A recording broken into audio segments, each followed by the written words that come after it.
وذكر فإن الذكرى تنفع المؤمنين وما خلقت الجن والإنس إلا ليعبدون. السلام عليكم ورحمة الله وبركاته. الحمد لله الذي أنزل على عبده الكتاب ولم يجعل له عوجا، والصلاة والسلام على سيدنا محمد وآله وصحبه أجمعين. أما بعد.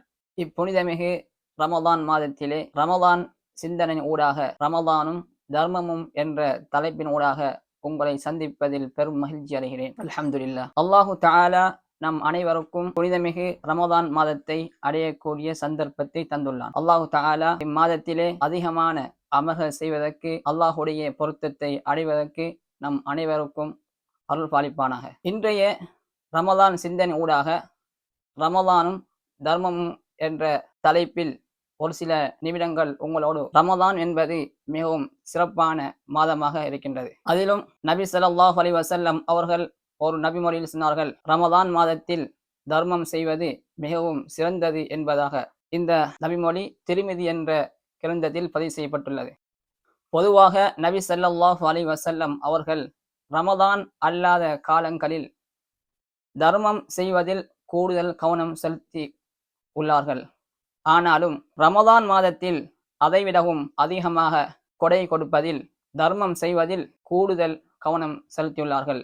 எந்த அளவுக்கு என்றால், வேகமாக வீசக்கூடிய காற்றை விடவும் விரைவாக தர்மம் செய்கின்ற விடயத்தில் நபி ஸல்லல்லாஹு அலைஹி வஸல்லம் அவர்கள் ஈடுபட்டுள்ளார்கள். இன்னும் ஒரு நபிமொழியில் நபி ஸல்லல்லாஹு அலைஹி வஸல்லம் அவர்கள் சொன்னார்கள், இத்தகுன் நார வலவு பிஷிக்கி தம்ரா.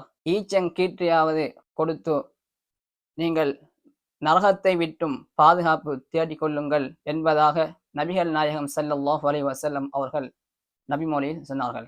எனவே நாங்கள் தர்மம் செய்கின்ற விடயத்தில் கூடுதல் கவனம் செலுத்த வேண்டியுள்ளது. அதிலும் குறிப்பாக இந்த ரமலான் மாதத்தில் நாங்கள் அதிலே கூடுதல் கவனம் செலுத்தினால் நாங்கள் ஒரு சிறந்த நன்மைகளை இந்த புனிதமிக்க ரமலான் மாதத்தில் அடைந்து கொள்ள முடியும். அல்லாஹு தஆலா திருமறையில் சொல்கிறான், யம்ஹகுல்லாஹு ரிபா வ யுர்பி ஸதகாத். அல்லாஹு தஆலா வட்டியை அழித்து விடுவதாகவும் தர்மத்தை வளர்த்து விடுவதாகவும் அல்லாஹு தஆலா திருமறையில் சொல்கிறான். எங்களுடைய பார்வையில் வட்டி என்பது எங்களுக்கு பொருளாதாரத்தை, எங்களுடைய சொத்துக்களில் அதிகரிப்பை உண்டு பண்ணக்கூடியவையாக இருந்தாலும், ஆனால் அது உண்மையான அது வளர்ச்சி அல்ல, அதில் எங்களுக்கு வீழ்ச்சியே இருக்கின்றது. ஆனால் தர்மத்தில் நாங்கள் எங்களுடைய சொத்துக்களிலிருந்து தர்மம் செய்கின்ற போது எங்களுக்கு அதிலே வீழ்ச்சி உண்டாகின்றது என்பதாக தோன்றினாலும் கூட அதிலே வளர்ச்சியை அன்றி வேறு எதுவும் இடம்பெறுவதில்லை. அதே போல அல்லாஹு தஆலா நாளை மறுமை நாளில் எந்தவித நிழலும் இல்லாத அந்த சந்தர்ப்பத்தில் 7 கூட்டத்தினருக்கு தன்னுடைய அரசுடைய நிழல் பாக்கியத்தை அல்லாஹு தஆலா அளிக்கின்றான். அந்த 7 கூட்டத்தினரில் சதகா செய்த, தர்மம் செய்த அந்த நபரும் அதிலே உள்வாங்கப்படுகின்றார். இந்த அளவுக்கு அல்லாஹு தஆலா தர்மம் செய்கின்ற மனிதனுக்கு தனது அந்தஸ்தை உயர்த்தி கொண்டு செல்கிறான். தர்மம் என்பது இறைவனுடைய கோபத்தை தணிக்கிறது, தீய மரணத்தை தடுத்து விடுகிறது. இந்த அளவுக்கு ஒரு மனிதனுக்கு தர்மத்தின் மூலமாக பல சிறப்புகளும் காணப்படுகின்றன. ஒரு மனிதன் தனது வாழ்வை முடித்துவிட்டு கடைசி சந்தர்ப்பத்தில் இருக்கின்ற கட்டத்தில் அவன் தொழுகையோ அல்லது நோன்பையோ அல்லது அதை தவிர்ந்த ஏனைய அமல்களையோ மனிதன் இறைவனிடம் கேட்பதில்லை. ஆனால் தர்மத்தை மாத்திரம் அந்த அவனுடைய கடைசி கட்டத்தில் கேட்பான். ஆனாலும் அந்த சந்தர்ப்பத்தில் அல்லாஹு தஆலா அதனை செய்வதற்கு அவகாசம் கொடுக்க மாட்டான். ஏனெனில் லிகுல்லி உம்மத்தின் அஜல், ஒவ்வொரு ஆத்மாவுக்கும் அதற்கென தவணை இருக்கின்றது. அத்தவணை முடிந்துவிட்டால் அல்லாஹு தஆலா ஒரு நிமிடம் பிற்படுத்தவும் மாட்டான், முற்படுத்தவும் மாட்டான். இது அல்லாஹுடைய நீதியாக இருக்கின்றது.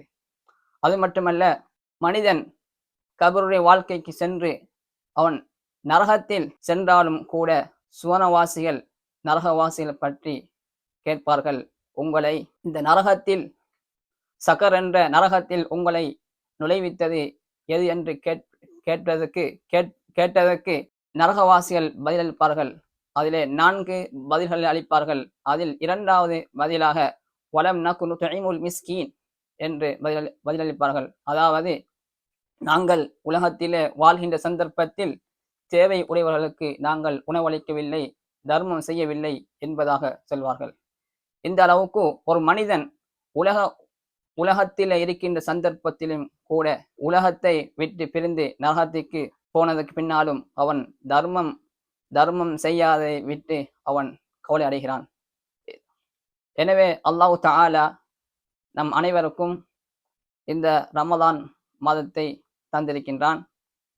நாங்கள் எங்களால் முடிந்த அளவு தர்மம் செய்து அல்லாஹுடைய திருப்பொருத்தத்தையும் அல்லாஹுடைய ரஹ்மத்தையும் அடைந்து நாளை மறுமையில் உயர்தரமான சுவர்க்கத்தை அடைந்து கொள்வதற்கு அல்லாஹ் தஆலா நம் அனைவருக்கும் அருள் பாலிப்பானாக. وآخر دعوانا أن الحمد لله رب العالمين. والسلام عليكم ورحمة الله وبركاته.